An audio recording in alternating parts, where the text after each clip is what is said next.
হরে কৃষ্ণ। আজকের বিষয় হলো একাদশীতে কেন চুল, দাড়ি, নখ এগুলো কাটা উচিত না। তো এর বেশ কয়েকটি কারণ আছে। তো আমি তার ভিতর কয়েকটি কারণ বলছি। ১ম কারণ হলো আধ্যাত্মিকতা বা পবিত্রতা। একাদশী হলো যেহেতু ভগবানের উপাসনার জন্য একটি গুরুত্বপূর্ণ দিন, তাই চুল, দাড়ি, নখ কিংবা এগুলো কাটার ক্ষেত্রে যদি আমাদের রক্তক্ষরণ হয়, কোনোভাবে যদি হাত পা কেটে যায়, তাহলে এটিকে অপরিচ্ছন্নতা ও অপবিত্রতা বলে মানা হয়। এজন্য এটি এড়াতেই একাদশীতে চুল, দাড়ি, নখ কাটা যায় না। আরেকটি কারণ হলো সময় বাঁচানো। ক্ষৌর কর্ম যেহেতু অনেক সময় সাপেক্ষ ব্যাপার হয়, তো একাদশীতে যারা বৈষ্ণবগণ আছে তারা সবসময় চায় যে ভগবানের কাজ সর্বদাই করতে। এজন্য একাদশীতে ক্ষৌর কর্মটা এটা হচ্ছে না করাই ভালো। আরেকটা কথা হলো অশুভ বিশ্বাস। যেদিন একাদশীতে চুল, দাড়ি কিংবা ক্ষৌর কর্ম এগুলো করা হলে গোহত্যার সমান পাপ বলে মনে করা হয়, অথবা আরেকটা কারণ হলো আয়ু কমে যায়।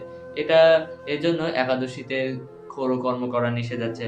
আরেকটা হলো অন্যান্য দিনে যেমন আ একাদশী ছাড়াও মঙ্গলবার, বৃহস্পতিবার, শনিবার ও অমাবস্যা, পূর্ণিমা, সংক্রান্তির মতো দিনেও হচ্ছে ক্ষৌর কর্ম এগুলো করা নিষেধ আছে।